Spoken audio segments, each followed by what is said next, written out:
If you come to Bali, you definitely need to see their beaches.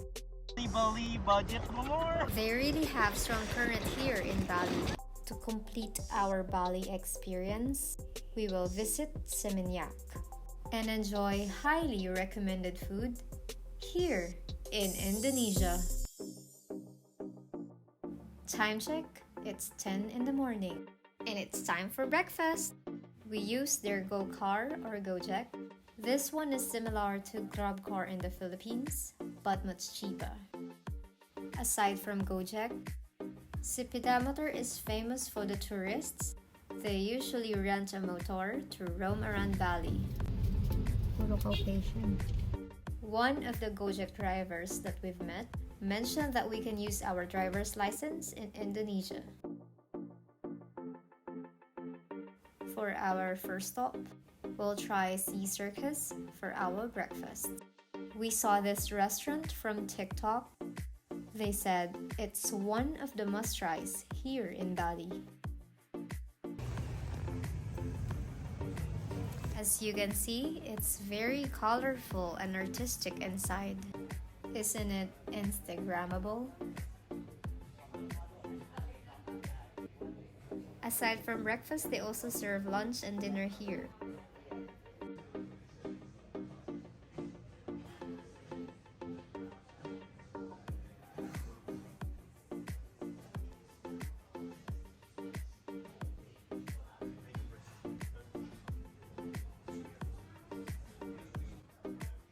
We ordered fairy floss pancakes for 80,000 rupiah.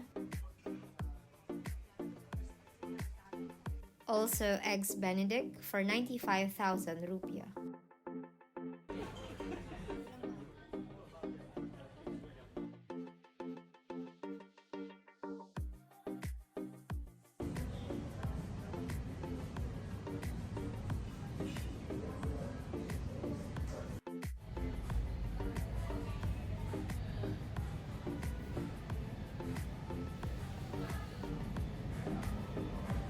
Diba?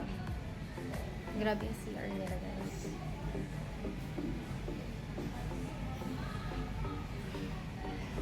Their washing area. Yan. May towels. And then, you're gonna put your used towels here.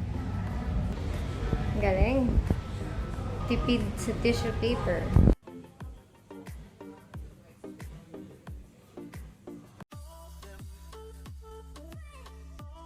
It's already past lunchtime and we're heading to our next food trip destination. Pak Malen. Dami tao. Dami tao, guys. Time check, it's 1:15 in the afternoon. So far, ito yung restaurant na pinipilahan ng mga locals. Since Pak Malen is very famous for their babi guling. Babi guling is actually similar to Philippines lechong baboy, which is usually served on occasions. A trip to Bali isn't complete without trying this dish. For those who are spicy lovers, I think you will definitely love this. Nasi special. Must try here in Pak Malen. Oh, and they also have Grab food, and you can just order from there. 5,000 Going to Seminyak Beach. Using Gojek from Pak Malen restaurant to Seminyak's beach is only 27,000 rupiah.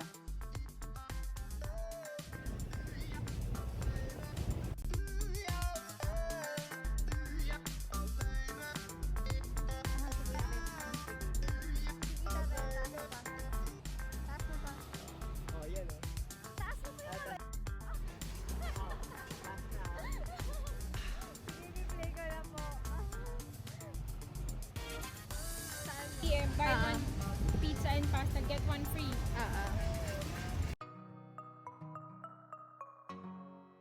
They have this promo of buy one, get one free. We ordered margarita and vegetarian pizza. This food is less guilt because it's cooked in a brick oven. Such, there is no oil.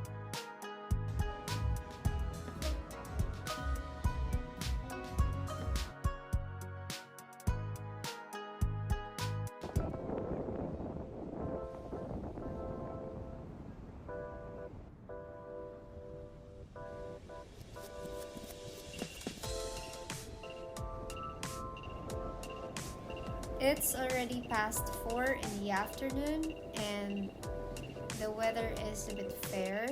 We are just rolling around here in Seminyak. As you can see, mukhang low tide, diba? Pero mamaya yung waves niyan palapit na sa atin.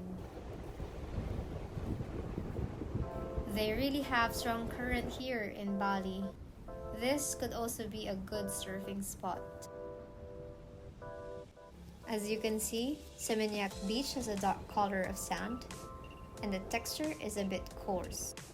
Actually, na-notice namin na humahalo din yung sand sa water. Kaya nga after namin mag-swim, puro na lang kami sand. How's your stay here in Bali? So far, so good. We're enjoying the sand. And the sand is from Indonesia. So what can you say about Bali? Bali, budget mo more. We hope you enjoyed and crave much food on this episode. Join us on our next episode as we try different activities here in Bali. Don't forget to like, share, subscribe, and hit the notification bell button for more updates.